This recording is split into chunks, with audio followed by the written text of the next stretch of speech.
आम लोगों का जो विश्वास मतलब बहुत चीजों पे विश्वास नहीं था, लेकिन चुनाव निष्पक्ष होगा इस पे एक विश्वास था।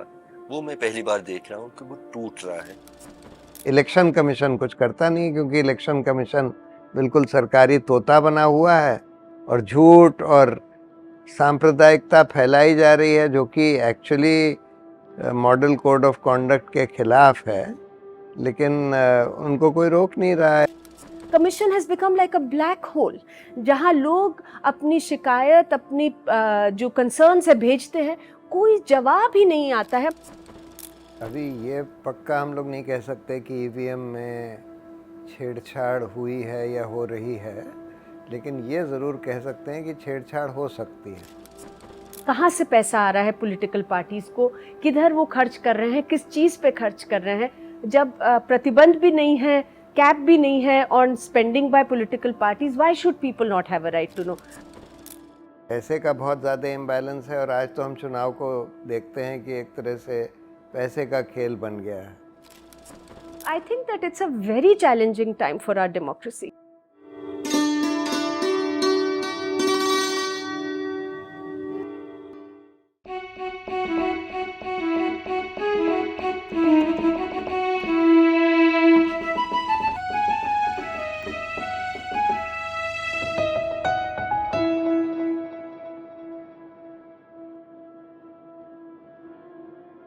जिंदाबाद। नमस्ते, सलाम। बात देश के हालात की श्रृंखला में आपका आज स्वागत है। आज हम बातचीत करेंगे जो चुनाव चल रहे हैं देश भर में, वो कितने निष्पक्ष हैं, कितने विश्वसनीय हैं, कितने आजाद हैं। इस बातचीत में हम दो विशेषज्ञों को हमने निमंत्रण किया है जो देश भर में बहुत जाने माने हैं इस लड़ाई के लिए कि डेमोक्रेसी को किस तरह से मजबूत कर सके, और खास करके जो पूरी चुनाव की प्रक्रिया है उसकी ईमानदारी को वो सुनिश्चित कर सके, उसकी पारदर्शिता, उसकी विश्वसनीयता के लिए इन्होंने जद्दोजहद की है। एक तरफ प्रशांत भूषण है। प्रशांत भूषण को कोई परिचय की जरूरत तो है नहीं। जनहित वकील के तौर पे 500 से ज्यादा उन्होंने शायद जनहित याचिकाएं लड़ी हैं अलग अलग मुद्दों पर। और मैं अंजलि भारद्वाज को भी निमंत्रण दे रहा हूँ। अंजलि ने national campaign for right to information, उसकी कार्यकारिणी के संयोजक हैं, और साथ में सतर्क नागरिक समिति, जिन्होंने दिल्ली की बस्तियों में आम गरीब कामकाजी लोगों को सूचना के अधिकार के इस्तेमाल में उनको संगठित किया है। इस तरह से बहुत सारे काम किए हैं। आप दोनों को स्वागत है। बातचीत यहीं से शुरू करना चाहता हूँ कि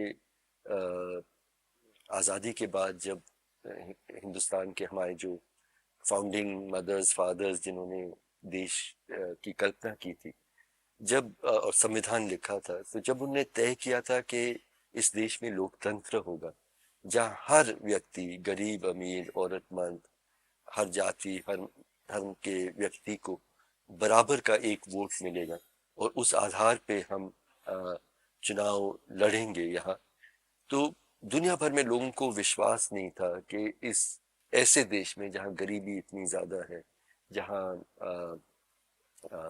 शिक्षा का स्तर उस वक्त बहुत कम था, जहाँ असमानता इतनी ज्यादा थी, वहां ये लोकतंत्र चल भी सकता है कि नहीं। लेकिन पूरी दुनिया को आश्चर्य हुआ जिस गहराई से लोकतंत्र ने इस हमारे देश में जड़ पकड़े।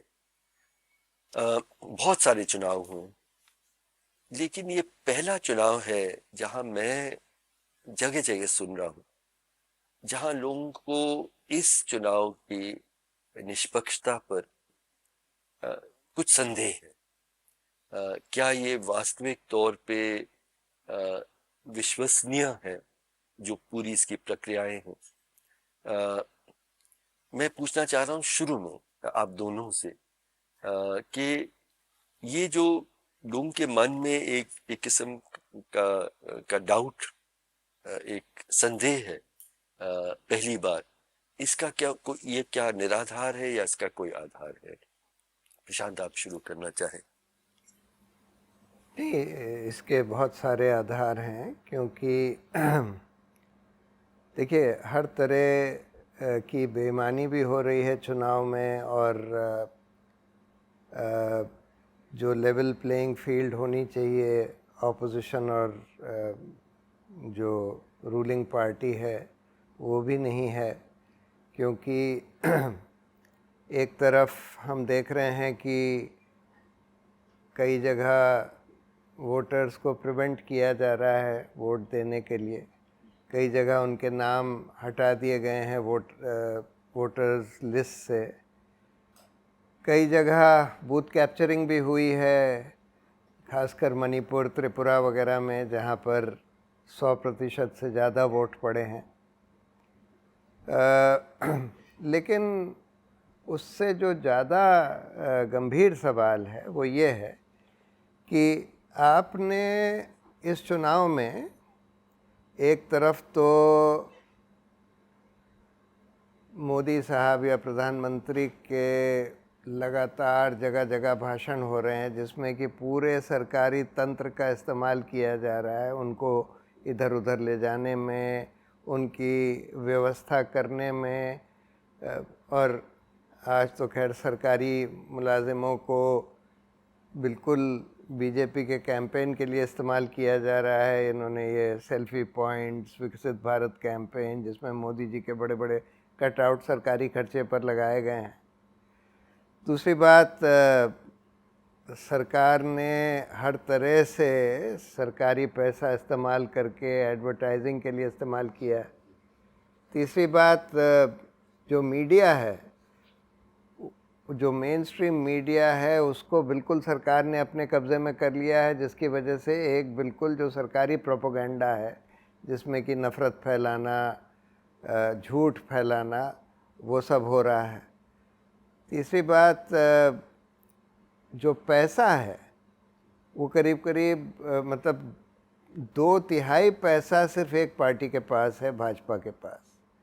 इलेक्टोरल बॉन्ड से ही उनको करीब 8,500 करोड़ मिले, और 1/3 पैसे बाकी सारे दलों के लिए। हाँ, बाकी 1/3 जो हैं सारे दलों के हैं।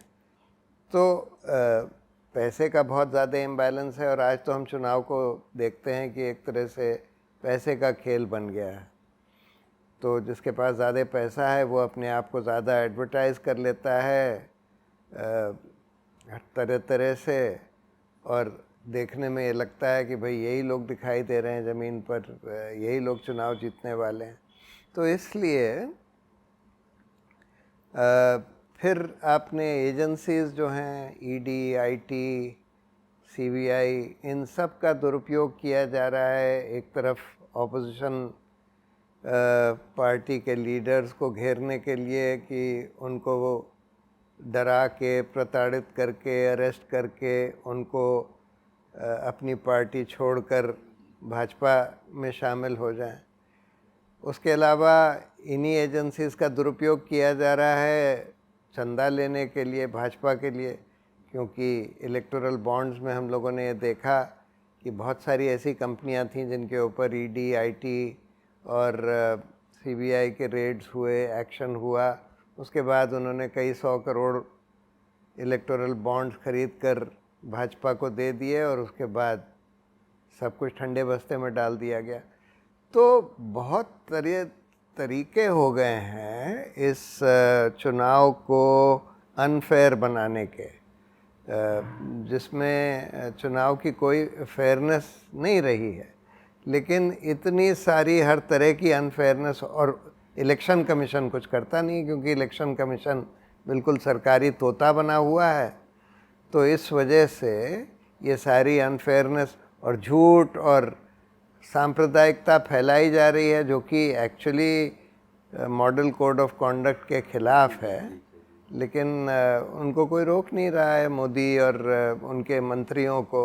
तो प्रशांत, ये बहुत सारी चीजें आपने कही और हमारी बातचीत में आज हम इन सब चीजों को थोड़ा कुछ विस्तार में भी समझने की कोशिश करेंगे। अंजलि, आप कुछ जोड़ना चाहती हैं इस सवाल पे? मुझे लगता है कि प्रशांत ने एक वास्ट कैनवस जो है उस पे जो आज हम देख रहे हैं, आज का संदर्भ जो है, एक क्लियर चीज़ जो है लोगों को समझ में आ रही है कि कहीं पर एक इंस्टीट्यूशनल कैप्चर है। जो इंस्टीट्यूशंस हैं जिनके ऊपर एक विश्वास रहा है कि हमारे देश में चुनाव सही से होंगे, जैसे इलेक्शन कमीशन का जिक्र किया प्रशांत ने, उस पर जो विश्वास है वो डगमगाया हुआ है। उसके बहुत सारे कारण हैं, हम उनको ज़रूर डिस्कस करेंगे आई एम श्योर हर्ष, लेकिन जस्ट बेसिक थिंग्स कि जब मॉडल कोड ऑफ कंडक्ट का वायलेशन होता है तो अगर रूलिंग पार्टी के जो रिप्रेजेंटेटिव्स हैं, लीडर्स हैं, उनके खिलाफ अगर शिकायत है तो सन्नाटा रहेगा इलेक्शन कमीशन की ओर से।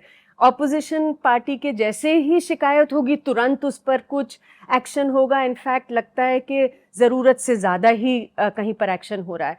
तो लोगों को ये बात दिख रही है कि ये जिसका संविधान में काम है कि वो चुनाव सही से कराएं, क्या वो सच में निष्पक्ष रूप से चुनाव करा रहे हैं। दूसरा जो ये लोग बहुत समझ रहे हैं कि जो पैसे की ताकत है वो किस तरीके से, एक तो इनइक्वालिटी कैसे बढ़ी है, जो आपने शुरू में ही कहा कि यही लगता था और बाबा साहब अम्बेडकर ने भी कहा था कि 1% 1 वोट है, लेकिन अगर इतनी इनइक्वालिटी बढ़ जाती है सोशल इकोनॉमिक, तो अब 9 परिवारों के पास देश में 50% पैसा जमा हुआ है और चुनाव पूरी तरह से पैसे का खेल है। पहले तो किस तरीके के कैंपेन होंगे चुनाव से पहले, मीडिया क्या दिखाएगी, मीडिया की ओनरशिप पे आज इतना बड़ा सवाल है जिसे हम गोदी मीडिया का फिनोमिनन कह रहे हैं। तो सब समय पर वो एक प्रोपेगेंडा होता लोगों को भी नज़र आ रहा है। और ऐसे में फिर ये भी होता है कि एक सोशल एक्सेप्टेबिलिटी सी हो रही है कि चुनाव के बाद भी लोटस ब्लूम कर जाता है। तो मतलब पैसे का इस्तेमाल करके जो भी रिजल्ट आए उसके बाद में कमल ही खिलेगा। कमल ही खिलेगा। तो इन सब चीज़ों को अगर हम एक उसमें देखें तो that is what is also eroding people's confidence कि ये फ्री और फेयर कितना होगा, निष्पक्ष होगा ये बहुत खतरनाक है कि जो हम लोग तीनों समझ रहे हैं कि आम लोगों का जो विश्वास, मतलब बहुत चीज़ों पे विश्वास नहीं था, लेकिन चुनाव निष्पक्ष होगा इस पे एक विश्वास था, वो मैं पहली बार देख रहा हूँ कि वो टूट रहा है। और उसके कारण पे हम लोग आज और बातचीत करेंगे। एक एक करके जो आपने चीज़ें उठाई, इलेक्शन कमीशन से शुरुआत करते हैं। इलेक्शन कमीशन की विश्वसनीयता, टीएन सेशन की बात की जाती है, लेकिन उनके बाद भी ज़्यादातर जो इलेक्शन कमिश्नर्स आए हैं उन्होंने बहुत हद तक एक निष्पक्ष तरीके से इलेक्शन चलाए हैं। पिछले 10 सालों में हम इसको नहीं देख रहे हैं। इसके क्या कारण है? क्या उनके सिलेक्शन में प्रॉब्लम है?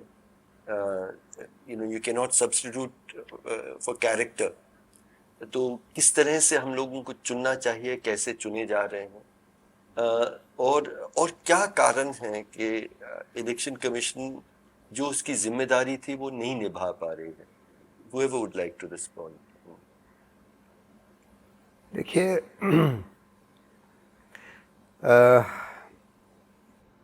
चाहे शुरू से सरकार अपॉइंट करती थी इलेक्शन कमिश्नर्स को, लेकिन टीएन सेशन के बाद से एक ट्रेडिशन हो गया था कि इलेक्शन कमीशन निष्पक्ष होगा और सख्ती से इवन हैंडेड कार्रवाई करेगा और मॉडल कोड ऑफ कंडक्ट को एनफोर्स करेगा। लेकिन पिछले 10 साल में जब से ये मोदी सरकार आई है तब से हम देख रहे हैं धीरे धीरे करके इलेक्शन, और ख़ासकर पिछले 5-6 साल से इलेक्शन कमीशन की स्वतंत्रता चरमराई हुई दिखाई दे रही है। उसका एक उदाहरण ये था कि जब एक बार अशोक लवासा जो इलेक्शन कमिश्नर थे, उन्होंने एक डिसेंट नोट दिया यही प्रधानमंत्री के हेट स्पीच के बारे में, तो उनकी फैमिली के खिलाफ ईडी वगैरह ने कुछ एक्शन शुरू किया, जिससे उनको मजबूर कर दिया गया कि वो रिज़ाइन करके चले जाएं। और इसी वजह से सुप्रीम कोर्ट ने एक बहुत अहम फैसला, सुप्रीम कोर्ट की 5 जजों की बेंच ने एक बहुत अहम फैसला दिया करीब 1 साल पहले, जिसमें उन्होंने बोला कि ये सरकार जो चयन करती है इलेक्शन कमिश्नर्स का, ये सिस्टम गलत है जी। और बहुत सारी कमीशंस ने ये बोला था कि भाई इंडिपेंडेंट कमेटी के द्वारा अपॉइंटमेंट होना चाहिए। ज़्यादातर ने ये रिकमेंड किया था कि प्रधानमंत्री, लीडर ऑफ ऑपोजिशन और चीफ जस्टिस ऑफ इंडिया की कमेटी होनी चाहिए। जी। तो उस आधार पर सुप्रीम कोर्ट ने ये ऑर्डर कर दिया कि भाई इन 3 लोगों की सिलेक्शन कमेटी होनी चाहिए, जब तक पार्लियामेंट कोई इस पर कानून नहीं बनाती, क्योंकि कॉन्स्टिट्यूशन में यही लिखा हुआ था। लेकिन उसके तुरंत बाद कानून बना दिया और कानून में ये लिख दिया कि चीफ जस्टिस उसमें नहीं होंगे, प्रधानमंत्री, एक और मंत्री और एक लीडर ऑफ ऑपोजिशन। तो यानी कि फिर से सरकार के हाथ में आ गया। अच्छा, हम लोगों ने इस कानून को भी चैलेंज किया, सुप्रीम कोर्ट ने नोटिस भी इशू कर दिया। उसके बाद एक वैकेंसी तो फरवरी में हो गई, या उससे थोड़ा पहले एक और वैकेंसी हो गई एकदम से, कि जिनको इन्होंने उस दौरान अपॉइंट किया था जब पहला हमारा केस चल रहा था, वो भी ओवरनाइट अपॉइंटमेंट किया था एक अरुण गोयल का। उन अरुण गोयल ने अचानक रिज़ाइन कर दिया, और लगता ये है कि उनसे कुछ करने के लिए कहा गया जो वो करने के लिए नहीं तैयार थे, तो उन्होंने रिज़ाइन कर दिया। अब 3 में से 2 वैकेंसी हो गई। हम लोगों ने एक एप्लीकेशन फाइल करी कि भाई इन 2 वैकेंसीज का सिलेक्शन आप आदेश दे दीजिए कि वही कमेटी करे जो आपने बोली थी, यानी कि chief justice, leader of opposition, prime minister. Supreme court ने बोला कि हम 2 दिन के बाद सुनवाई करेंगे, लेकिन अगले ही दिन उसके इन्होंने दोनों अपॉइंट कर दिए, और ख़ास लोग जो राम जन्मभूमि ट्रस्ट में इन्वॉल्व थे, उन लोगों को अपॉइंट कर दिया। और उसके बाद से हम ये देख रहे हैं कि प्रधानमंत्री ने, जैसे अभी उदाहरण के तौर पर अभी 2 दिन पहले एक भाषण दिया कि मुसलमान सब घुसपैठिया हैं। बिल्कुल। अब ये तो बिल्कुल मॉडल कोड ऑफ कॉन्डक्ट के खिलाफ है। आप रिलीजन का यूज़ कर रहे हैं तो करप्ट प्रैक्टिस भी है, और हमारे आईपीसी में ऑफेंस भी है, हेट फैलाना। सब कुछ किया, सारे offences, electoral offence, corrupt practice, सब कुछ। लेकिन फिर भी चुनाव आयोग बिल्कुल चुप्पी साधे हुए है। इसीलिए लोग अब ये कह रहे हैं, कुछ लोगों ने तो चुनाव आयोग का डेथ सर्टिफिकेट इशू कर दिया है। कह रहे हैं कि चुनाव आयोग की तो मौत हो गई। कुछ लोग कह रहे हैं कि ये स्लीप वेल मैट्रेस के एडवर्टाइजमेंट में इनको आना चाहिए। नहीं, बट अंजलि, किस तरह की प्रोसेस होनी चाहिए? मतलब हम और आप नागरिक हैं, और हम चाहते हैं कि हमारा लोकतंत्र मजबूत हो, विश्वसनीय हो। तो यहीं से शुरुआत कि हम लोग इलेक्शन कमीशन की नियुक्ति की प्रक्रिया क्या होनी चाहिए आइडियली, और देशों के जो आपने जो बेस्ट प्रैक्टिसेस हैं वो क्या है? देखिए हर्ष, जो इलेक्शन कमीशन में जो प्रॉब्लम हम देख रहे हैं, वो दूसरे इंस्टीट्यूशंस में भी उसकी झलक हमें दिख रही है। Exactly. What is happening in our country with institutions largely is कि उनके पास बहुत ताकत, लेकिन अकाउंटेबिलिटी और जवाबदेही का जब उनकी बात आती है और उनके काम में पारदर्शिता की बात आती है, वो है नहीं। तो जो एक लोकतंत्र में होना चाहिए कि इन सभी संस्थाओं को लोगों के प्रति जवाबदेह होना चाहिए, वो हम होते हुए नहीं देख रहे। पर इसकी शुरुआत ही सिलेक्शन में हो। बिल्कुल। और इसमें जो सिलेक्शन कमिटी जो है, उसका मामला, जो मसला है, वो बहुत बार डिस्कस हुआ है कि what is a perfect selection committee. जैसे प्रशांत ने कहा, अभी सुप्रीम कोर्ट ने कह दिया कि जब तक लॉ नहीं बनता तब तक चीफ जस्टिस, प्राइम मिनिस्टर और लीडर ऑफ ऑपोजिशन होंगे। अब उसको तो बदल दिया गया है, लेकिन how that selection committee finally functions also is very important. क्योंकि हमने देखा है कि लोकपाल में भी we got in the law एक ऐसी सिलेक्शन कमेटी जो लगा बिल्कुल बैलेंस्ड है, उसमें चीफ जस्टिस भी इंक्लूडेड हैं और बहुत बढ़िया है, लेकिन उसको कैसे सबवर्ट कर दिया गया है, जहां लीडर ऑफ ऑपोजिशन को रिकॉग्नाइज ही नहीं किया गया और वो पूरी तरह से फिर सरकारी कमेटी एक चल रही है। तो एक तो बैलेंस होने की जरूरत है, जहां पर प्रिपोंडरेंस ऑफ द गवर्नमेंट जो कि पावर में है पार्टी, उसका प्रिपोंडरेंस नहीं हो सकता। अंजलि, इसकी शुरुआत मैं समझता हूँ कि शॉर्टलिस्ट बनाना वो तो सरकार ही बनाती है, तो आप चुनेंगे भी तो सरकार द्वारा चयनित 10 लोगों में से आप चुनिए जी। I think the preparation of that long list also has to be is very important, and I think that उसमें एक चीज तो ये होनी चाहिए that there should be an open advertisement. Apply करें, और जो अप्लाई करते हैं किसने अप्लाई किया वो पूरी लिस्ट लोगों के सामने होनी चाहिए। या जैसा आपने कहा या किसी और नॉमिनेट भी हो तो वो भी लिस्ट में होने चाहिए कि इन्होंने करा है, इन्हें कंसिडर किया जा रहा है।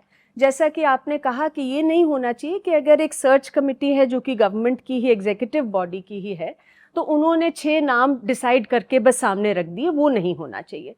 शॉर्ट लिस्टिंग हुई है तो उसका क्राइटेरिया क्या है, that is very important. It's something that has been regularly talked about in all appointment cases court में भी जब वो गए हैं, तो वो क्या क्राइटेरिया है, क्या उन्होंने अभी तक जो उनका ट्रैक रिकॉर्ड रहा है, how has it been in terms of them being able to stand up to power, to be transparent, to be able to do the work that they are expected to do. Modi सरकार के सभी institutions जो लोकतांत्रिक institutions हैं उनका जो गिरावट है, I think begins with the process of selection, और इसलिए ये सिलेक्शन के सवाल पे मैं जोर दे रहा। पर जो आप कह रहे हैं ये आदर्शवादी साउंड करता है कि हाँ सोचने के लिए तो अच्छा है, लेकिन कौन करता है? किसी और कोई ऐसे देश है यहाँ इस तरह का सिलेक्शन? देश नहीं, मैं तो कहूँगी कि अब इंफॉर्मेशन कमीशंस की जो अपॉइंटमेंट है आफ्टर सुप्रीम कोर्ट की जो जजमेंट आई, उसी केस में हमारे ही देश में, क्योंकि सुप्रीम कोर्ट ने उसको लागू भी कराने में एक दिखाई है विल, तो उसके अंदर अब हम देख रहे हैं कि किन्होंने अप्लाई करा वो एक क्लियरली सामने आता है। सिलेक्शन जो सर्च कमिटी है उसकी क्राइटेरिया अभी भी नहीं बना है, despite that, but it is something that can be easily done and has to be done.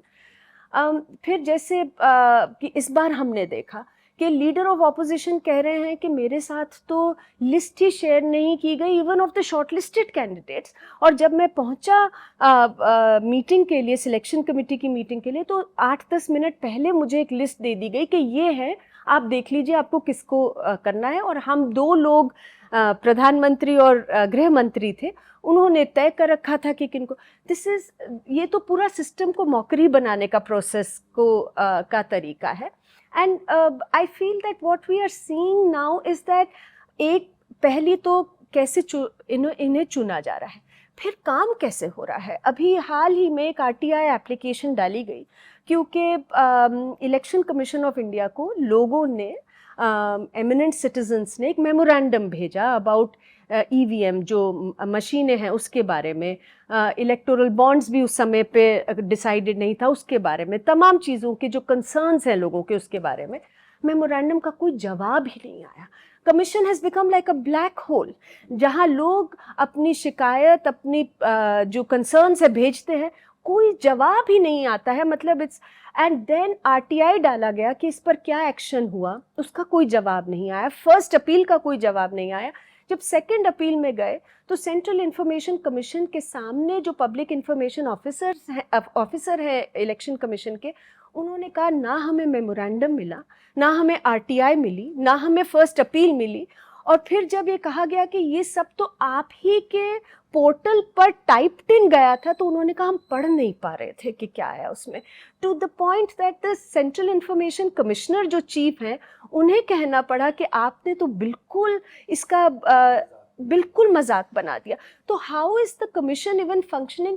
वो अपने आप को कितना जवाबदेह सिटीजन्स के प्रति देख रहे हैं, वो भी मुझे लगता है कि वहाँ पर भी लोगों का कैसे लोगों के प्रति जवाबदेह बनाया जाए ऐसे कमीशंस को, it's very important, and somewhere citizens also have to put the commission on notice where they have to say that ये हमें स्वीकार नहीं, हम नहीं स्वीकार कर सकते। तो दोस्तों अब मैं दूसरे बड़े सवाल पे जा रहा हूं, जो अनइक्वल प्लेइंग फील्ड की बात हुई। पैसे, अ, अब इलेक्टोरल बॉन्ड के माध्यम से हमने देखा, जो आप प्रशांत जी ने कहा कि 2/3 पैसे एक राजनीतिक दल और 1/3 पैसे सभी बाकी राजनीतिक दलों के। This is of course the known money, मतलब जो ब्लैक मनी गया होगा उसका तो कोई हिसाब भी नहीं है। इसका हल क्या है? मतलब what is the solution to this inequality, जिसको जो बहुत ज्यादा बढ़ गया है वर्तमान पिछले 10 सालों में, लेकिन बहुत देर तक, बहुत शुरू से ही ये समस्या रही है कि मैं अगर बिल्कुल ईमानदार नागरिक हूँ जो चुनाव लड़ना चाहता हूँ या चाहती हूँ, मेरे सामने कोई रास्ता ही नहीं है कि मैं लड़ सकूं ईमानदारी से, और तो उसका क्या रास्ता है? नहीं, आप लोग बताना चाहें। अंजलि, आप। देखिए, स्टेट फंडिंग ऑफ इलेक्शंस के बारे में बहुत बार चर्चा होती है, and that is very important अगर हम चाहते हैं कि सभी के पास कम से कम कुछ धनराशि हो जिससे कि वो चुनाव लड़ने के बारे में कम से कम सोच सकें हमारे देश में। लेकिन एक दो चीज़ें हैं मुझे लगता है जिसके बारे में हमें कुछ सोचकर वी नीड सम फिक्सेस। पहली चीज़ तो ये है कि चुनाव, जैसे प्रशांत ने भी कहा, पूरी तरह से पैसे का खेल बन गए हैं। तो स्टेट फंडिंग ऑफ इलेक्शंस भी अगर आप करेंगे और किसी के पास अगर उस स्टेट फंडिंग के अलावा भी अरबों रुपए पड़े हैं और जिनको वो इस्तेमाल कर रहे हैं, that hardly really makes a difference. वो तो फिर एक और भार हो जाएगा एक्सचेकर के ऊपर। तो जो हमारी मौजूदा स्थिति है वहाँ पर हर कैंडिडेट का जो मैक्सिमम लिमिट है जो वो स्पेंड कर सकते हैं वो डिफाइंड है कि आप 75 लाख से ज़्यादा नहीं स्पेंड कर सकते अगर पार्लियामेंट्री कॉन्स्टिट्यूंसी। लेकिन a party can spend any amount of money. तो पार्टी तो कितना भी पैसा चंदा इकट्ठा करी जाएंगे और वो स्पेंड कर सकते हैं चुनावों में, उसका कोई हिसाब ही नहीं है, ना कोई लिमिट है उसके ऊपर। पार्टी और कैंडिडेट पे ये फर्क कैसे है? मतलब डजंट मेक सेंस। सो हमारा जिस तरीके से डिफाइंड है, जो लॉ है उसके अंदर जो कैप है वो सिर्फ कैंडिडेट पर है। पार्टी कितना स्पेंड करती है, और हम देखते हैं कि पार्टी बेशुमार पैसे खर्च करती हैं चुनावों में। ये नहीं है कि सारे कैंडिडेट्स भी ईमानदारी से केवल 75 लाख ही खर्च करते हैं, लेकिन पार्टीज तो बहुत पैसे खर्च करती हैं, उनके ऊपर कोई कैप है नहीं। अंजलि, हल क्या है? मतलब बहुत तो एक चीज तो ये है कि there should also be a cap on what can be spent by parties. मुझे तो ये लगता है कि केवल कैंडिडेट्स को ही खर्च करने के लिए जो अमाउंट है वो होना चाहिए। There should be at least legally एक कैप होनी चाहिए कि पार्टी स्पेंड नहीं कर सकती।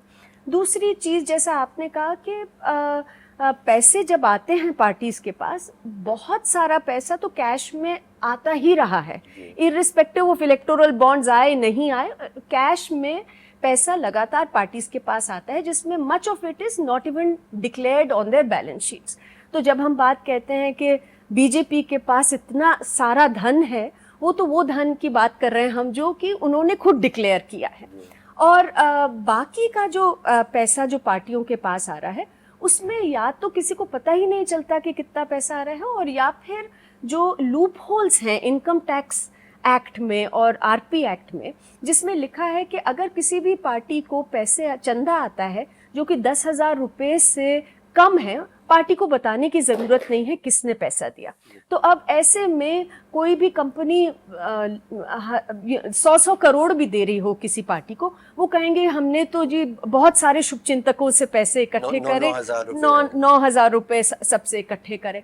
अब ऐसे में जो ये रास्ते खुले हुए हैं, इन्हें कहीं पर प्लग करने की ज़रूरत है। पहले ईमानदारी से ये इच्छा शक्ति होनी चाहिए कि आप उसको बंद करना चाहते हैं। सारा खेल इच्छा शक्ति का है। तो पहली चीज तो ये है कि जब जैसे इलेक्टोरल बॉन्ड्स आए और ये कहा गया, Bharatiya Janata party came on the plank of anti corruption, ये कहते हुए 2014 में आए कि हम भ्रष्टाचार हटा देंगे, हम काला धन हटा देंगे, हम पारदर्शिता लाएंगे पॉलिटिकल पार्टी फंडिंग में। लेकिन जब इलेक्टोरल बॉन्ड्स लाए तो उस समय पर उन्होंने जो ये अनोनिमिटी है जिसके कारण ये सब खेल भी हो पाता है, उसे और बढ़ा दिया। तो पहले कम से कम जो बैंकिंग चैनल से पैसा आता था उसके बारे में तो जानकारी होती थी, वो उसका। अब ये तो ये हो गया कि बैंकिंग चैनल से भी पैसे आ रहे हैं, वो भी हम नहीं जान पाए। इलेक्टोरल बॉन्ड से कहाँ से पैसे किधर आ रहे हैं जब तक सुप्रीम कोर्ट ने जजमेंट नहीं दी।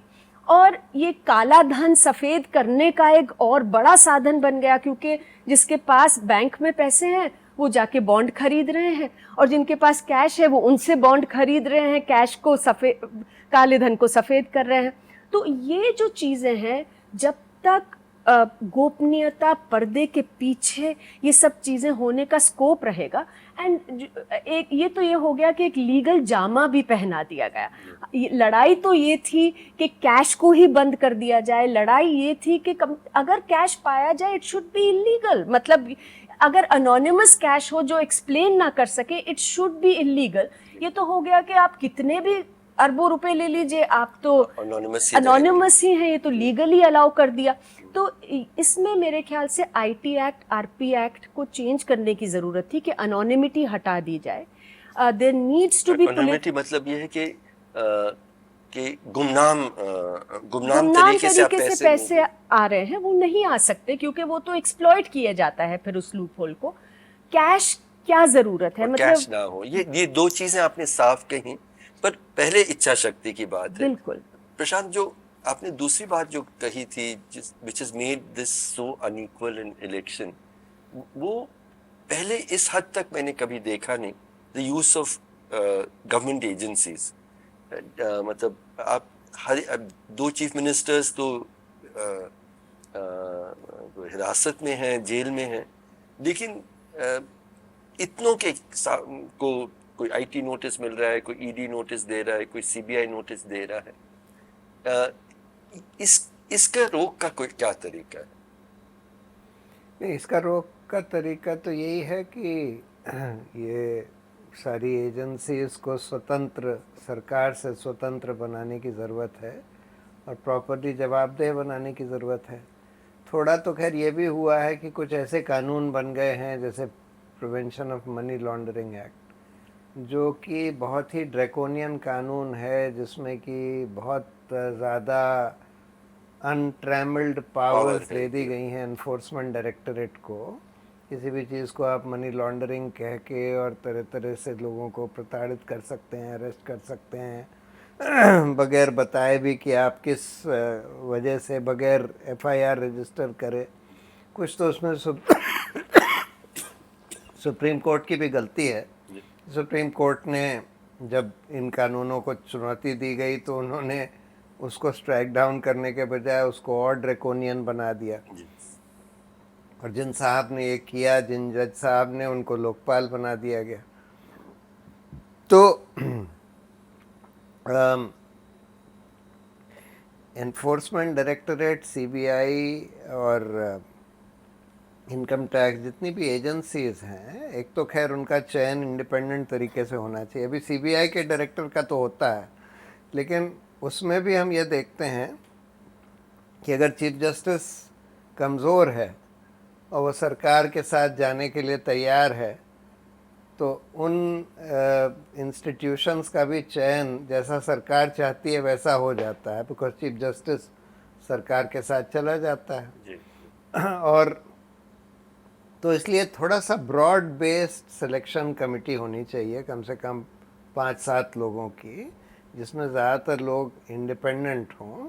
एक बार फिर सिलेक्शन पर the character of the people who are occupying these very important positions, हाँ, उस पे अगर हम उसको नहीं बदलेंगे तो फिर इसका इस्तेमाल और दुरुपयोग तो हाँ, दूसरी बात यह है कि इन एजेंसीज की भी जवाबदेही तो तय होनी चाहिए ना। अभी तो ये होता है कि ये लोग अरेस्ट कर लेते हैं, झूठा केस बना देते हैं, बाद में केस कोलैप्स हो जाता है और किसी को जवाबदेह नहीं ठहराया जाता। 1% कन्विक्शन रेट जो ईडी का है, that should be a matter of shame, मतलब not just a matter of shame, it should be a matter in which those officers जिन्होंने वो झूठा केस बनाया, उनके खिलाफ एक्शन होना चाहिए। बिल्कुल। तब तो कुछ डर होगा ऑफिसर्स में कि भाई हम झूठा केस ना बना दें। तो एक तो ये जो पीएमएलए या यूएपीए जैसे कानून हैं, इनमें जो बेल के प्रोविजंस हैं या और कुछ कई ड्रैकोनियन प्रोविजंस हैं, उनको ख़त्म होना चाहिए। दूसरी बात, चयन की प्रक्रिया, जैसे ईडी तो अभी भी सरकार ही तय करती है, सेलेक्ट करती है। बहुत सारे इंस्टीट्यूशंस हैं जिनका चयन सरकार ही करती है, जैसे सीएजी का भी। उसमें एक broad base somewhat independent selection committee आनी चाहिए। और तीसरी बात, उनको उनकी जवाबदेही तय होनी चाहिए। अगर झूठा केस पकड़ा जाता है, जब कोर्ट का फैसला होता है, उसके बाद तो कम से कम जवाबदेही तय होनी चाहिए। अंजलि, ये चीज़ें तो मतलब सामने दिख रही हैं। मुझे एक और चिंता, और इस चुनाव में भी ऑलरेडी जो पहला दौर निकल चुका है कि कुछ समूह हैं, अल्पसंख्यक समूह, मुस्लिम समूह, दलित समूह, जहाँ गरीब जो देख रहे हैं कि उनके नाम, उन्हें पहले एक चुनाव में भाग लिया था, अब नहीं है। ये जो एक किस्म का जिनसे सरकार अपेक्षा कर रही है कि वो शायद उनके पक्ष में वोट नहीं दें, उनके नाम ही गायब कर लें, ये कैसे हो रहा है और इसको रोकने का क्या तरीका है? देखिए, ये एक बहुत ही कंसर्निंग ट्रेंड लगातार चल रहा है। 2015 में भी चुनावों से पहले आंध्र प्रदेश, तेलंगाना में जब ये मामला कोर्ट में भी आया, तब भी ये बात थी कि 46 लाख ऐसे वोटर्स थे जिन्हें सडनली डिलीट कर दिया गया। उनमें से बहुत सारे वोटर्स अल्पसंख्यक ग्रुप्स और पिछड़े वर्गों से भी थे। और ये आर्बिट्ररी डिलीशंस का जो सिलसिला है, ये लगातार हम लोग देख रहे हैं। और इसके अंदर अगर हम देखें, अभी हाल ही में जो चुनाव हुए तेलंगाना में, वहाँ पे 22 लाख वोटर्स के नाम डिलीट किए गए। और फिर एक बड़ा उस पर सवाल उठा। अब ऐसे में क्या होना चाहिए, क्योंकि ये तो बहुत आसान हो जाता है फिर के जो वोटर्स हैं, जहाँ पे आपको लगे कि रूलिंग पार्टी स्पेशली उन्हें लगे कि हमारे पक्ष में वोट नहीं डलने वाले, तो वहाँ पर इलेक्शन कमीशन और पूरे तंत्र का इस्तेमाल करते हुए और एक तरह से साथ में मिलकर ये सब नाम काटे जाते हैं।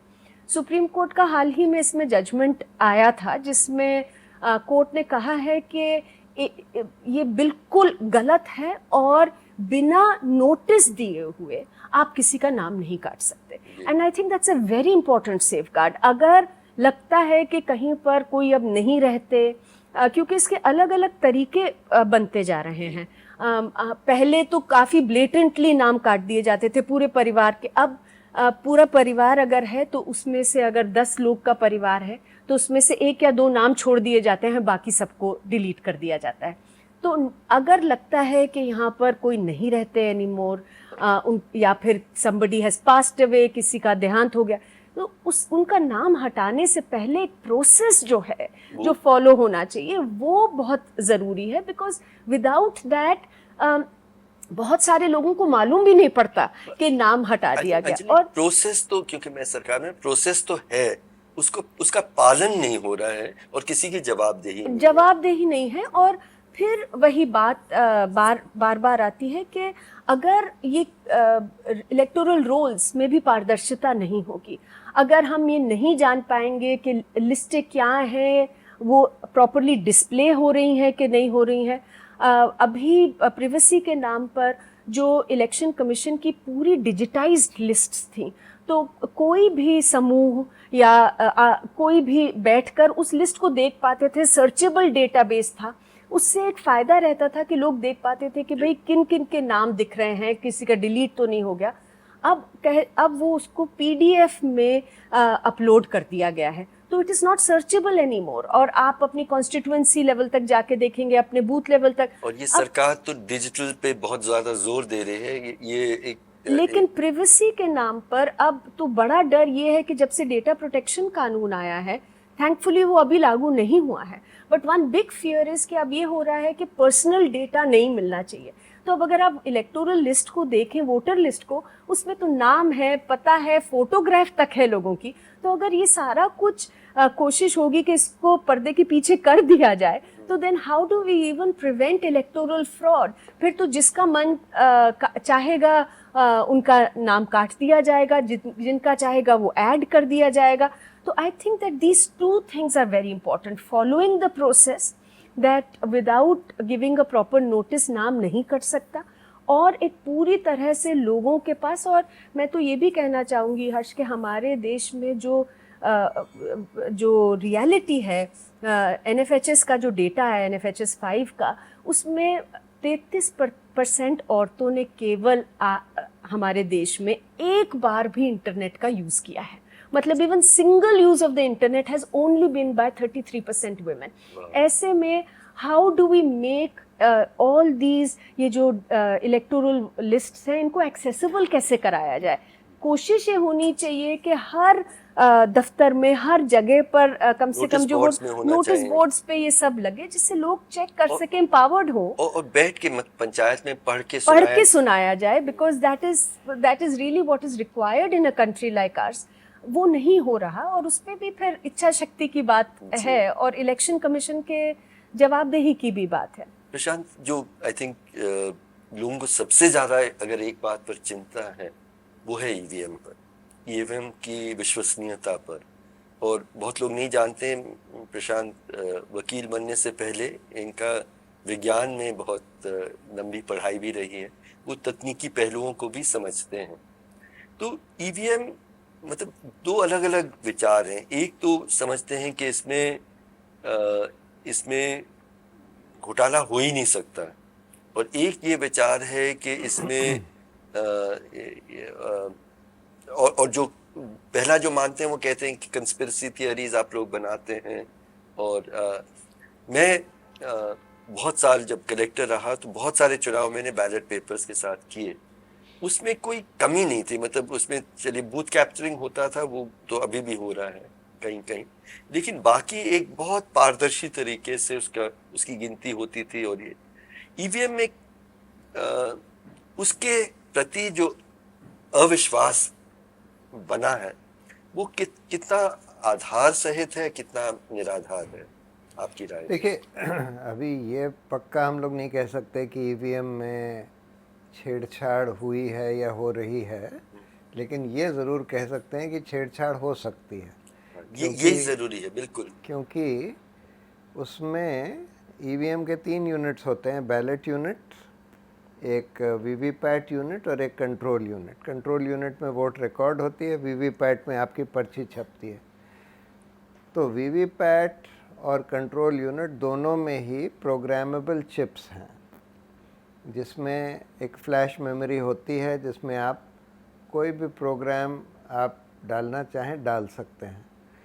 तो इसलिए उसमें अगर आप ऐसा मेलिशियस प्रोग्राम डाल दें कि अगर 2 कंसेक्यूटिव वोट्स एक पार्टी को दी जाएगी तो उसमें से एक वोट किसी और पार्टी को ट्रांसफ़र कर दी जाएगी वगैरह, तो वो आप मेलिशियस प्रोग्राम वीवीपैट मशीन में भी डाल सकते हैं, और कंट्रोल यूनिट में तो वहीं से सिग्नल जाता है, तो वही मेलिशियस प्रोग्राम कंट्रोल यूनिट में भी रिकॉर्ड हो जाएगा. अच्छा, इन्होंने 2017 में वीवीपैट सुप्रीम कोर्ट ने बोला था कि भाई पेपर ट्रेल होनी चाहिए, इसलिए मशीन लगाई गई कि जब आप बटन दबाते हैं तो आपको एक पर्ची दिखती है प्रिंटर के ऊपर कि भाई आपने जिस पार्टी को वोट दिया उसका सिंबल दिखेगा. लेकिन 2017 में इन्होंने उस वीवीपैट मशीन का डिज़ाइन बदल दिया, और पहले उस पर एक ट्रांसपेरेंट शीशा था, वो हटाकर एक काला शीशा लगा दिया. क्यों? वो कहते हैं कि जिससे कि दूसरे लोग ना देख लें कि किसको वोट डाली है. वैसे तो वो बूथ के अंदर होता है, दूसरा जना देख ही नहीं सकता, लेकिन ये आधार लिया गया. तो उसके अंदर एक बल्ब है जो कि 7 सेकंड के लिए जलाया जाता है. जब बल्ब जलता है तभी आप देख सकते हैं कि कौन सी पर्ची छपी है. तो 7 सेकंड में वो वोटर सिर्फ पर्ची देख लेता है, कट के गिरती हुई भी नहीं देखता. उसके बाद बल्ब बंद हो जाता है. मान लीजिए आप उसमें ऐसा प्रोग्राम डाल दें कि अगर सेकंड वोटर ने भी उसी पार्टी को वोट दिया जिसको पहले वाले ने दिया था, तो वही पर्ची जो पहले वोटर को दिखाई गई वही पर्ची दूसरे वोटर को भी दिखा दी जाएगी, फिर से लाइट ऑन होएगी। वो पर्ची जो पहले वोटर को दिखाई गई वो वहीं टंगी हुई है, वही पर्ची दिखाई जाएगी, फिर लाइट बंद हो जाएगी। और जब लाइट बंद हो जाएगी उसके बाद ये पर्ची तो कट के गिर जाए, एक और पर्ची किसी दूसरी पार्टी की छप के कट के गिर जाए और यही सिग्नल कंट्रोल यूनिट को चला जाएगा। तो आपने इफेक्टिवली एक पार्टी को 2 वोट मिले, उसका 1 वोट किसी दूसरी पार्टी को ट्रांसफ़र कर दिया। ये प्रोग्राम आसानी से डाला जा सकता है वीवीपैट में और वही सिग्नल कंट्रोल यूनिट में जाएगा। तो दोनों मैच तो हो जाएंगे। जब आप वीवीपैट और कंट्रोल यूनिट के वोट्स का मैचिंग करेंगे, मैच हो जाएंगे, लेकिन दोनों में मैनिपुलेशन हो गया। बट प्रशांत, तो जो हम हल कई बार सुनते हैं कि वीवीपैट का 100% काउंटिंग होना चाहिए, उससे इसका तो हल नहीं होगा जो आप इससे बता रहे नहीं हैं। होएगा। तो इसलिए हम लोग 2 चीज़ें कहते हैं कि या तो आप उसमें शीशा ट्रांसपेरेंट लगा दीजिए या फिर लाइट हर समय ऑन रखिए, सिर्फ 7 सेकंड के लिए नहीं, जिससे कि लोग कट के पर्ची गिरती हुई देख सकें और कोई दूसरी पर्ची छप रही है उसके बाद उसको भी देख सकें। तो इसलिए या तो लाइट ऑन रखिए और सारी पर्चियाँ काउंट कर लीजिए, या फिर उसका शीशा ट्रांसपेरेंट कर दीजिए। रूल्स में भी यही है कि ट्रांसपेरेंट शीशा होना चाहिए। सो इसलिए वो आसानी से किया जा सकता है। और जो ये कहते हैं इलेक्शन कमीशन वाले कि हम वीवीपैट की सारी पर्चियाँ नहीं काउंट, अभी सिर्फ 2% वीवीपैट की पर्चियाँ काउंट होती हैं। वो कहते हैं कि नहीं, अगर हम सब काउंट करेंगे तो बहुत समय लग जाएगा, कई दिन लग जाएंगे। तो बकवास है। जब बैलेट पेपर बड़े बड़े होते थे तो तब हम भी लोग काउंटिंग होती थी, 24 घंटे के अंदर कर ही लेते थे। 24 घंटे के अंदर हो जाती थी। अब तो छोटी छोटी पर्चियाँ हैं, उसमें सिर्फ सिंबल होता है।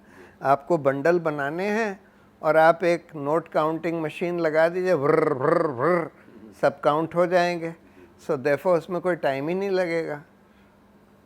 तो कुरैशी साहब जो पहले चीफ इलेक्शन कमिश्नर थे, उन्होंने बोला है कि 4-6 घंटे में सारे वीवीपैट की पर्चियाँ काउंट हो सकती हैं। तो ये कोई 3 चीजें, मतलब ये है justification ही नहीं है। कि ट्रांसपेरेंट शीशा हो, लाइट चलता रहे ये और 100% अगर काउंटिंग। ट्रांसपेरेंट शीशा हो तो लाइट की ज़रूरत ही नहीं है। अगर ट्रांसपेरेंट नहीं है, काला ही है, तो लाइट जलती रहे। अभी वो कह रहे हैं कि हमने काले शीशे लगा दिए हैं।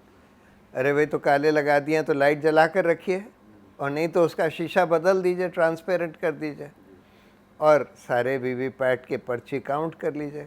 बड़ा सिंपल सोल्यूशन है। इससे उसकी विश्वसनीयता बढ़ेगी। आज अभी वो लोक नीति का जो पोल हुआ था उसमें एक सवाल ये भी पूछा था कि भाई आपको ईवीएम पर विश्वास है? अधिकतर लोगों ने बोला कि उनको विश्वास नहीं है। तो जब इतना ज़्यादा लैक ऑफ कॉन्फिडेंस है ईवीएम के ऊपर, तो ये एडिशन करने में क्या दिक्कत है? नहीं, and here I want to just say जो प्रशांत कह रहे हैं कि ये जो ट्रस्ट डेफिसिट है, ये इसीलिए है जो मतलब अगर मैं अपना वोट कास्ट कर रही हूँ and I am not either being able to hold that vote और सी दैट वोट कि वो किधर जा रहा है, तो जो जर्मन कोर्ट ने कहा वो वही कि 3 डेमोक्रेसी जो प्रिंसिपल्स हैं उनको वायलेट कर रहा है।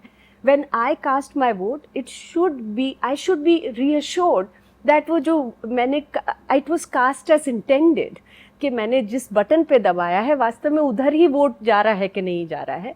दूसरा कि was it actually recorded as cast, और तीसरा was it counted as recorded. अब ये तीनों पे जो सवाल उठ रहे हैं, जो प्रशांत ने कहा जिन कारणों से, मतलब अगर लोग, जो आपने विश्वसनीयता की बात करी, मुझे लगता है कि अगर इतनी बेसिक इसमें पारदर्शिता नहीं होती है सिस्टम में, तो then how do we expect people? फिर तो ये हो गया कि ब्लाइंडली आप ट्रस्ट कर दीजिए बस वोट करके। इसलिए कई यूरोपीय देशों ने मतलब बिल्कुल। वापस कागज पे चले गए हैं। ज्यादातर वापस बिल्कुल। चले गए हैं। और वहाँ तकनीकी के तो कोई कमी नहीं है, ना रिसोर्सेज की कमी है, लेकिन इसी विश्वसनीयता के कारण से, पारदर्शिता के कारण से हम लोगों को भी इसके बारे में सोचना जरूरी है। तो बहुत अच्छी बात है, अच्छी बातें हुई हैं, बहुत सारे चीज़ों की हमने बात की। मेरा एक आखिरी सवाल आप दोनों के लिए है कि चुनाव की प्रक्रिया की जब विश्वसनीयता घटती जा रही है, हमारे लोकतंत्र के बारे में आप क्या कहना चाहते हैं? Elections is not equal to democracy is not equal to universal adult franchise. लेकिन यूनिवर्सल एडल्ट फ्रेंचाइज ही नहीं हो तो लोकतंत्र क्या बचेगा? तो अब चुनाव संपन्न हो रहे हैं, उनमें ये सारी कमियां हैं। जो भी सरकार चुनी जाएगी, लोगों के मन में एक, बहुत सारे लोगों के मन में एक आधार होगा, एक शक होगा कि सचमुच हमने इनको चुना या वैसे ही लोग आ गए। तो इस तरह की सरकार जिसके चुनने में ही विश्वसनीयता नहीं है, वो किस तरह का लोकतंत्र चलाएंगे? हाउ डू यू सी अगले 5 साल आप कैसे देख रहे हैं इस चुनाव के बाद, जो भी सरकार आए? हमने जो सारी बातें करी, आई थिंक उसमें रोल ऑफ द ऑपोजिशन भी मेरे ख्याल से बहुत ज़रूरी है उसके बारे में बात करना, क्योंकि हम ये बार बार देखते हैं और सुनते भी हैं कि ऑपोजिशन वीक है, लेकिन ऑपोजिशन को वीक बहुत कराया गया है। कैसे हुआ है ऑपोजिशन वीक और हो रहा है, वो मुझे लगता है कि आज बहुत स्पष्ट रूप से लोगों के सामने है। जैसे आपने कहा कि 2 सिटिंग मतलब 2 चीफ मिनिस्टर्स आज जेल में हैं, एंड जस्ट शॉर्टली इलेक्शन से बिल्कुल पहले, ये नहीं कि बहुत समय पहले उन्हें जेल में डाला गया है। वॉशिंग मशीन फिनोमिनन जिसको हम सुन रहे हैं कि भाई जब ऑपोजिशन में लीडर्स हैं और स्पेशली जो पॉपुलर लीडर्स हैं जिनका चांस है कि वो जीतेंगे, उनके खिलाफ एजेंसीज डिप्लॉय करके फिर उन्हें जब लाया जाता है रूलिंग पार्टी में, तो उनके खिलाफ सारे एक्शन बंद हो जाते हैं या ठंडे बक्से में चले जाते हैं। तो लोगों को ये समझ में आ रहा है कि ऑपोजिशन तो मतलब ये 2 तरफा मैच तो हो ही नहीं रहा। लेवल प्लेइंग फील्ड की बात तो छोड़िए, मतलब कई जगह पे जब सूरत में जिस तरीके की चीज हो रही है कि इलेक्शन कमीशन का भी क्या रोल नजर आ रहा है, जहां पर एक जो मेन ऑपोजिशन पार्टी है उनको डिस्क्वालीफाई किया जाता है कैंडिडेट को, और बाकी सब सडनली मैदान छोड़कर भाग जाते हैं। तो आज ही बल्कि मैं स्टूडेंट से, बहुत सारे स्टूडेंट से बात कर रही थी, तो उन्होंने कहा ये तो सूरत मॉडल सब जगह आ जाएगा देश में। These are young first time voters, and I think that ऐसे जब चुनकर आए भी कोई भी सरकार, और अगर उनका कोई नैतिक बल तो होगा नहीं ना, उनका नैतिक बल नहीं होगा, और फिर ये जो ट्रस्ट डेफिसिट है that only keeps growing, because आप मीडिया से मैनेज कितना कर सकते हैं, लोगों को बहुत सारी चीज़ें नज़र आने ही लगती हैं, और जो हम चाहते हैं कि finally we don't even just want a representative democracy, we want के चुनाव के बाद भी जो सरकार को हम कह रहे हैं लोकतंत्र है, चुन के आई है, उससे उसकी निरंतर जवाबदेही रहे, लोग सवाल पूछ सकें। उसमें फिर लोगों को ये भी समझ में आ रहा है कि सवाल पूछने वालों पर अटैक है, और जो भी सवाल पूछने के तंत्र हैं उन्हें खत्म किया जा रहा है। So I think that it's a very challenging time for our democracy. और जब हम चुनावों की विश्वसनीयता की बात कर रहे हैं, आज मेरे ख्याल से लोकतंत्र का ही सवाल है। उसके बिल्कुल सही है कि वो ये एक किस्म का संकेत है, लेकिन लोकतंत्र ओवरऑल उसकी विश्वसनीयता बहुत बहुत बिखर रही है जी, और जी। ये खतरनाक है, बहुत खतरनाक है हिंदुस्तान के नागरिक। एक चीज़ मैं जिस कहना चाहता था कि चुनाव पैसे का खेल क्यों बन गया है। हमारी सिस्टम में फर्स्ट पास द पोस्ट है 2 लेवल्स पर। जब हम अपने कैंडिडेट को सेलेक्ट करते हैं तो एक ही कैंडिडेट वहाँ का रिप्रेजेंटेटिव बनता है जिसको ज़्यादा वोट मिले, चाहे उसको सिर्फ 30% ही वोट क्यों ना मिले हों, फिर भी अगर औरों से ज़्यादा मिले हैं तो वही सोल रिप्रेजेंटेटिव हो जाता है, वो 100% हो जाते हैं। हाँ, उसके बाद फिर जब सरकार बनती है तो जिसके पार्टी के पास मेजॉरिटी है उसी की सरकार बनती है। अगर ऑपोजिशन के पास 49% MP MLA हैं, उनकी सरकार में कोई दखल नहीं होती। अब जब लोग वोट देने जाते हैं तो वो ये देखते हैं कि भाई हम कैंडिडेट और सरकार दोनों का चयन कर रहे हैं। और उनको ये पता है कि एक ही कैंडिडेट जीतेगा, एक ही पार्टी सरकार बनाएगी, तब फिर वो कई बार जो उनकी सबसे फेवरेट पार्टी या कैंडिडेट होता है उसको वोट नहीं देते, अगर उनको ये लगता है कि इसका जीतने का चांस नहीं है। तब फिर वो देखते हैं कि जिनका जीतने का चांस उसको जो लग रहा है कि भाई अगर ये दो पार्टी हैं, इन्हीं में से कोई जीतेगा, तो उसमें से जो उनको कम खराब लगता है उसको वोट दे देते हैं। अब ये कैसे समझते हैं कि किसका जीतने का चांस है? ये विजिबिलिटी के आधार पर वो भांपते हैं, और विजिबिलिटी जो है पैसे से आती है, क्योंकि आप एडवर्टाइज कर सकते हैं, पोस्टर्स, बैनर्स, होर्डिंग्स लगा सकते और सरकारी तंत्र और मीडिया दोनों को आपने अपने तरफ कर लिया। हैं, और प्रोपेगेंडा के इंस्ट्रूमेंट से आती है। इस वजह से जिसके पास ज़्यादा पैसा है उसका जीतने का चांस बहुत बढ़ जाता है। इसके कई इफ़ेक्ट हो रहे हैं। एक तो खैर बहुत अनइवन हो रहा है चुनाव। दूसरी बात यह है कि सब पार्टियों के ऊपर एक तरह का ये कंपल्शन सा हो गया है कि उनको अपने, अगर उनकी सरकार है कहीं, उसका दुरुपयोग करके पैसे बनाने हैं, क्योंकि चुनाव में इतने पैसे लगेंगे। कोई पार्टी जो है 10,000 करोड़ खर्च कर रही है, कोई 2,000 करोड़, 5,000 करोड़। एक्चुअली कुछ ऐसे देश हैं यूरोप में जहाँ पर पैसे बहुत कम इस्तेमाल होते हैं चुनाव में, और उसको कर्व करने के लिए, जैसे अंजलि ने बोला कि हमको सिर्फ कैंडिडेट पर नहीं, पार्टी के खर्चे पर भी प्रतिबंध लगाना चाहिए, लिमिट लगानी चाहिए, लेकिन उसको एनफोर्स भी करना चाहिए। एनफोर्स इसलिए नहीं होता क्योंकि कैश का इस्तेमाल हो जाता है, सब बैंक के थ्रू नहीं होता खर्चा वगैरह। तो आप जब नोटबंदी करी तो सरकार ने बोला कि भाई हम कैशलेस इकोनॉमी चाहते हैं, हम चाहते हैं सब लोग बैंक के थ्रू ट्रांजैक्ट करें।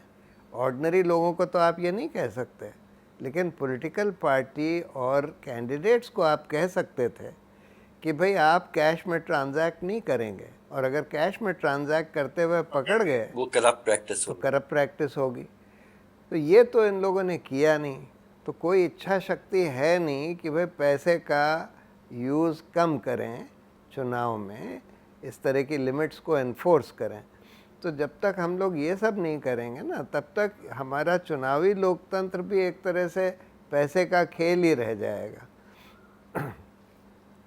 इसमें बस मैं एक चीज़, क्योंकि हम लोग पारदर्शिता की बात कर रहे थे, एंड कम से कम चुनाव में political parties are a very big and important player. तो सेंट्रल इंफॉर्मेशन कमीशन का ऑर्डर था कि सारी नेशनल पार्टीज़ जो हैं वो सूचना के अधिकार कानून के तहत लोगों को जवाबदेह होंगी, सूचना देंगी। It's been more than 11 years. 2013 का ऑर्डर था, और in what we can only call uncivil disobedience, सारी पॉलिटिकल पार्टीज़ अभी तक अपने आप को सूचना के अधिकार के दायरे से बाहर रखे हुए। वाई, जो पूरी पैसे के खेल की बात है, why should people not have a right to know? इतना पब्लिक इंटरेस्ट है इन नोइंग कहाँ से पैसा आ रहा है पॉलिटिकल पार्टीज़ को, किधर वो खर्च कर रहे हैं, किस चीज़ पे खर्च कर रहे हैं, जब प्रतिबंध भी नहीं है, कैप भी नहीं है on spending by political parties. Why should people not have a right to know? आप कहते हैं कि हम तो बेटियों का, महिलाओं का बड़ा सम्मान करते हैं, और दूसरी साइड पर जो मोलेस्टर्स हैं, जो जिन्होंने हीनियस क्राइम्स करे हैं और सेक्सुअल वायलेंस, आप उनको कैंडिडेट बनाते हैं। Why should people not have a right to know कि आपने ये कहा, आपका स्टेटेड ये है कि हम इसके लिए खड़े हैं, और आपने और फैसले का आधार क्या है, कैसे आपने करा? So I think that we really need, and I really hope that as we go through this process, हमारी जो ऑपोजिशन पार्टीज़ हैं वो भी कहीं शायद इस सुधार की ओर कदम बढ़ाएंगी कि finally it is not really.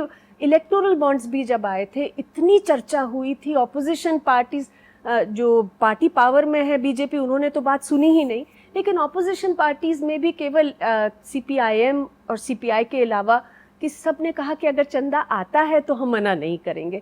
So you know what are we seeing today as a result of that? So I think there is a need for in general an understanding, और जो हम राजनीतिक इच्छा शक्ति की बात करते हैं, वो ruling party but also opposition parties में ये अंडरस्टैंडिंग। तो शुक्रिया साथियों, बहुत बहुत अहम, बहुत ज़रूरी बातें आपने की। अ,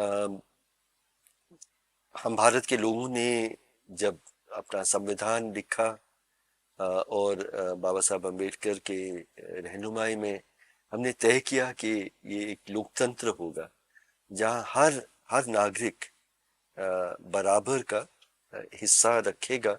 एक तरह से असली राजा रानी इस देश के अब आम नागरिक होंगे।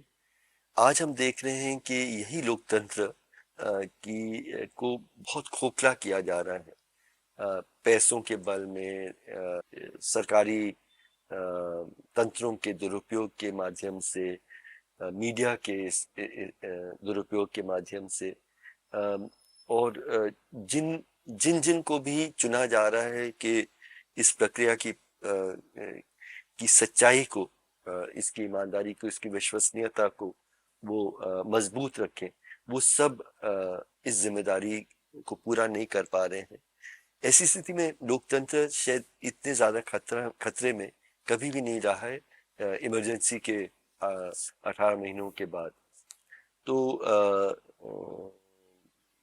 बस ये बातचीत इसलिए जरूरी है, चुनाव चल रहे हैं, लेकिन